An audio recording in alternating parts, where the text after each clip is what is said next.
Oke guys, kali ini gue mau bahas salah satu super phone yang udah gue tunggu dari tahun lalu. Namanya Xiaomi 12 Pro. Let's go!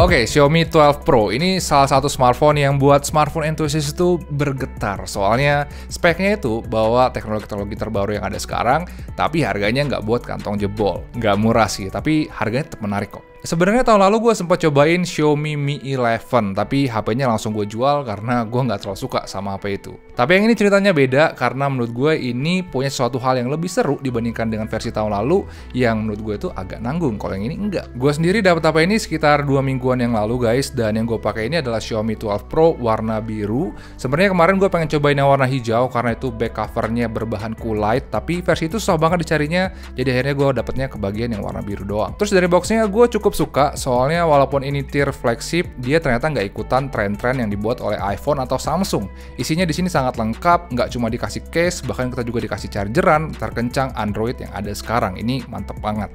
Nah, terus untuk HP-nya sendiri, selama pakai HP ini sekitar 1 mingguan, bisa gue bilang banyak banget yang seru dari Xiaomi 12 Pro ini. Kamera dan prosesornya memang jadi highlight karena dia punya spek yang terhitung baru dan punya potensi yang besar banget. Tapi satu hal yang menarik perhatian gue pas pertama kali pakai HP ini adalah dari desainnya. Gue dari dulu selalu bilang kalau gue nggak terlalu ngefans dengan desain smartphone Xiaomi karena walaupun dia tiap tahun ganti, desainnya itu kayak kurang berkarakter dan nggak banyak yang bisa dinikmatin. Tapi yang satu ini sepertinya beda guys. Kayaknya sekarang mereka bisa berhenti cari desain baru dan stick dengan yang ini aja karena bagi gue ini tuh kelihatan berkarakter dan kelihatan menarik. Terutama desain kameranya, menurut gue ini udah bisa sih jadi brand identity untuk beberapa tahun ke depan karena tampilannya itu sama sekali nggak mainstream dan kelihatan keren.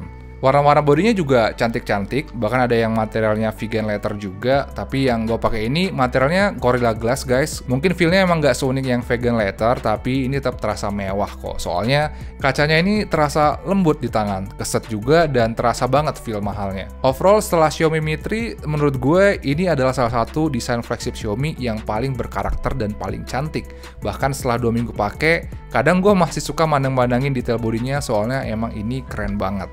Paling yang kurang dari bodinya, dia belum punya sertifikasi anti air, dan jujur untuk harga belasan juta gue masih bingung kenapa masih ada HP yang belum punya sertifikasi anti air di bodinya. Harusnya kan itu udah jadi fitur wajib ya untuk HP yang harganya setinggi ini. Soalnya kalau kita bayar HP dengan harga premium, menurut gue sih kita harusnya dapat body dan juga fitur yang premium juga. Mungkin tahun depan kali ya mereka masukin sertifikasi anti air ke dalam body HP ini. Paling nggak setidaknya sekarang body HP ini terasa enak, keren, dan juga terasa mewah. Terus untuk layarnya sendiri ada yang berubah dan ada juga yang enggak. Persamaan dengan versi tahun lalu, dia sama-sama pakai layar curve yang ukurannya itu terhitung besar. Dia juga pakai panel yang resolusi dan refresh rate-nya tinggi, yaitu resolusi 2K dengan refresh rate 120 Hz. Tapi perbedaannya yang dengan tahun lalu ada improvement di teknologi, yaitu sekarang dia pakai panel i5 LTPO AMOLED. Ini salah satu panel AMOLED paling terang dan paling hemat daya untuk sekarang. Perpindahan refresh rate-nya juga sangat smooth dengan range yang sangat bervariatif. Bahkan katanya dia bisa sampai 1 Hz loh ini.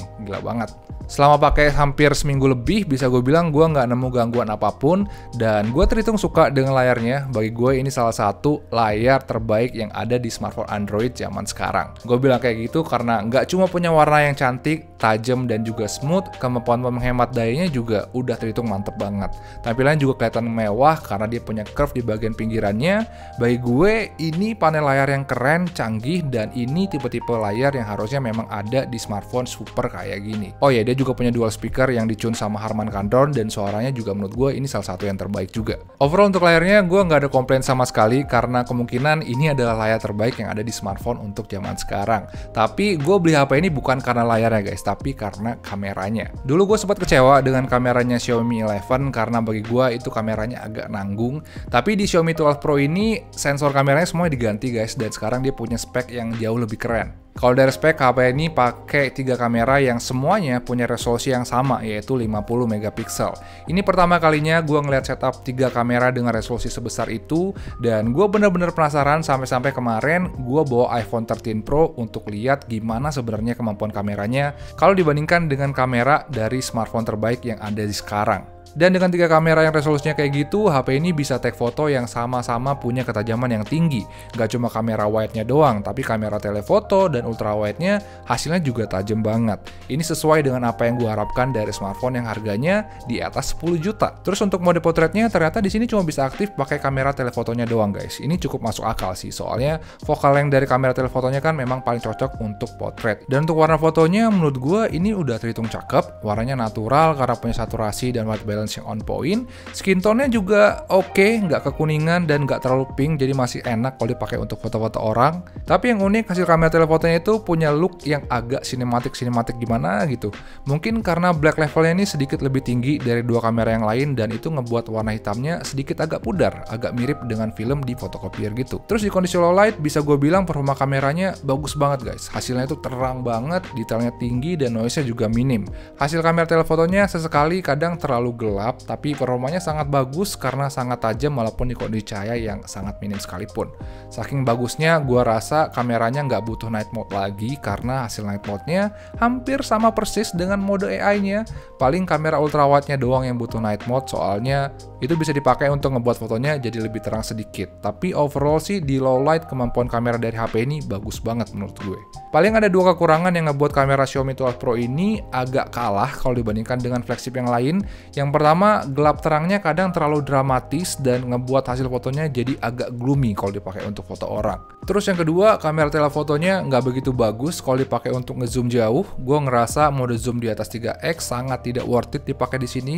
Soalnya hasilnya tuh kelihatan soft banget, beda banget dengan flagship-flagship lain yang hasilnya tuh masih kuat munculin detail-detail bagus saat dipakai untuk ngezoom. Tapi di kondisi low light, 3 kameranya ini menurut gue unggul karena nggak cuma lebih terang, hasilnya juga ternyata lebih tajam. Bahkan performa ultrawide-nya menurut gue adalah yang terbaik di low light karena paling minim noise, tajam, dan juga terang. Videonya dia bisa record sampai resolusi 8K, tapi kita cobain yang 4K 30 fps saja biar sama kayak video ini. Yang gue suka dari HP ini, walaupun di resolusi 8K, ternyata warnanya itu sama bagusnya dengan yang di bawah-bawahnya. Jadi tandanya itu prosesornya nggak cuma kuat di record resolusi 8K doang, tapi proses yang warnanya juga bisa dilakukan di resolusi 8K, dan itu menurut gue kuat banget prosesornya. Resolusi 8K sendiri menurut gue opsi yang paling kuat di HP ini. Detail videonya tajam banget, bahkan di zoom sampai 200% pun detailnya masih kelihatan natural. Cocok banget lah kalau misalkan kalian ada rencana untuk nge-crop video atau untuk buat konten dan lain-lain. Kestabilan di resolusi 8K juga terhitung mantep guys. OIS-nya bisa handle getaran dengan sangat baik tanpa perlu bantuan dari electronic image stabilization. Tapi kalau mau dapat video yang benar-benar smooth, kita harus turunin resolusinya ke 4K 30 fps karena di situ image stabilization-nya aktif semua dan hasilnya benar-benar stabil banget.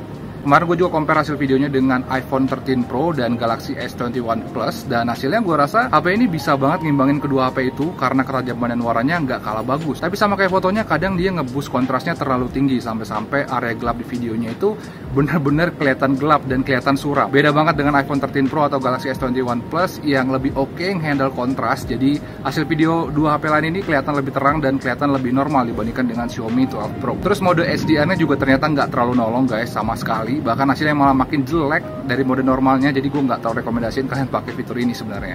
Tapi yang gue suka di HP ini, dia punya banyak fitur-fitur yang berguna juga, kayak night video contohnya. Ini resolusinya cuma 1080p, tapi hasilnya lebih tajam dan lebih terang dibandingkan dengan hasil 4K-nya. Bahkan itu ngebuat hasil video malamnya jadi lebih bagus dibandingkan dengan video malam iPhone 13 Pro dan juga Galaxy S21 Plus. Dan menurut gue night video ini beneran gila banget sih. Mungkin dia butuh prosesor yang lebih kuat kali ya untuk dapetin night video di resolusi 4K. Soalnya di 1080p aja udah sebagus ini, apalagi nanti kalau misalkan dia kuat di 4K hasilnya bakalan gila banget. Terus nggak lupa juga di sini ada banyak fitur seru kayak super zoom, parallel world, clone video, dan lain-lain. Menurut gue ini sangat berguna sih, terutama kalau kalian suka buat video lucu-lucuan untuk di post di TikTok atau di short. Terus selain kameranya, yang buat gue penasaran juga dari HP ini adalah dari performanya. Soalnya dia pakai prosesor Snapdragon yang paling baru. Jujur gue penasaran banget, pengen tahu performanya lebih bagus dari yang tahun lalu atau enggak. Soalnya yang tahun lalu prosesornya banyak dikritik orang karena katanya itu dia terlalu panas sampai ngebuat performanya jadi suka ngedrop. Kalau dari speknya sendiri yang gue pakai ini adalah versi paling rendahnya guys, yaitu RAM 8GB dan storage 128GB. Tapi walaupun paling rendah, prosesornya tetap sama dengan versi tertingginya, tertingginya, yaitu Snapdragon 8 Gen 1. Nah, kalau dari benchmarknya sendiri, dia dapat lonjakan nilai yang sangat besar. Kalau sebelumnya dapat sekitar 700 ribuan, yang ini bisa tembus sampai 900 ribuan, bahkan versi tingginya katanya bisa tembus sampai 1 juta lebih. Terus untuk performanya sendiri, setelah pakai sekitar 1 minggu lebih, bisa gue bilang performanya emang kenceng banget guys. HP ini udah pakai MIUI 13, dan sejauh ini performanya cukup stabil dan nggak ada bug yang mengganggu. Multitaskingnya juga oke banget, nggak kayak dulu yang sering nge-close beberapa aplikasi seenak jidatnya. Ini enak lah kalau dipakai untuk sehari-hari. Gue sering banget main game berjam-jam di HP ini, dan performanya bisa gue bilang sangat stabil. Gue bisa main Genshin Impact dan Mobile Legends dengan settingan paling tinggi, dan selalu dapat FPS stabil di kisaran 50-an FPS. Sebenarnya stabil di 50 FPS emang udah terhitung nyaman sih untuk dipakai nge-game, tapi menurut gue ini agak aneh karena dengan prosesor sekuat ini harusnya dia bisa stabil di 60 FPS. Bisa dibilang sih performa HP ini udah terhitung bagus ya, tapi masih di bawah ekspektasi gue karena gue ngerasa potensi dari performanya kayak nggak keluar gitu guys. Tapi positifnya HP ini bisa ngejaga performanya untuk tetap stabil, nggak panas, dan juga tetap kencang. Dan menurut gue itu lebih penting sih daripada punya prosesor yang performanya kencang tapi suka naik turun. Itu beneran buat ngeselin sih kalau performanya naik turun kayak gitu. Terus untuk baterainya sendiri, selama pakai HP ini selama seminggu lebih, bisa gue bilang ketahanan baterainya udah terhitung memuaskan. Gue beberapa kali pakai HP ini untuk jalan-jalan tanpa wifi, dan setelah dipakai seharian, kadang baterainya masih sisa sekitar belasan atau bahkan sampai 20%. Kemarin gue coba untuk screenshot pemakaian baterainya setelah dipakai selama seharian, dan ternyata setelah dipakai 27 jam, HP ini masih bisa dapat waktu aktif sekitar 6 jam dengan baterai yang sisa sekitar 15%. Terus kalau dipakai untuk full main game dari 100-5%, dia bisa dapat waktu aktif sekitar 4 jam. Untuk tier flagship, performa baterainya menurut gue udah terhitung mantep banget. Ini tipe-tipe HP yang kalau baterainya penuh, usernya itu nggak perlu bawa powerbank atau chargeran lagi. Soalnya baterainya gue rasa kuat dipakai selama seharian, asal dipakai dengan pemakaian normal atau nge-game sesekali doang. Tapi yang lebih seru lagi, ternyata itu dari chargerannya guys. Ini chargerannya dibuat 2 kali lebih kencang dari tahun lalu yang 55 watt, sekarang udah dapat yang 120 watt. Dan ini mungkin charger tercepat yang ada di smartphone zaman sekarang. Kalau tahun lalu dia butuh waktu sekitar 50 menit untuk full charge, sekarang dengan charger 120 watt, HP ini sekarang cuma butuh waktu sekitar belasan menit doang untuk ngecas dari lowbat sampai penuh. Dan itu beneran kenceng banget loh guys, bahkan itu mungkin yang tercepat untuk charging time dari smartphone yang ada zaman sekarang.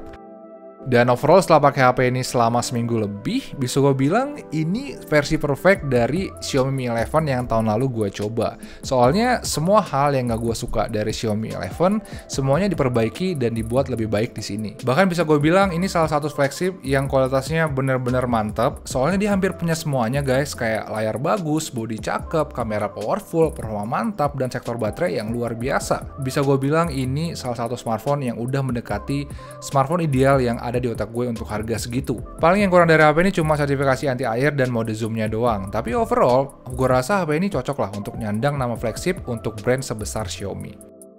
Jadi ya, mungkin itu sedikit pendapat gue untuk Xiaomi 12 Pro yang udah gue pakai selama semingguan lebih. Menurut kalian HP ini gimana guys? Apakah ini salah satu flagship yang keren untuk tahun 2022?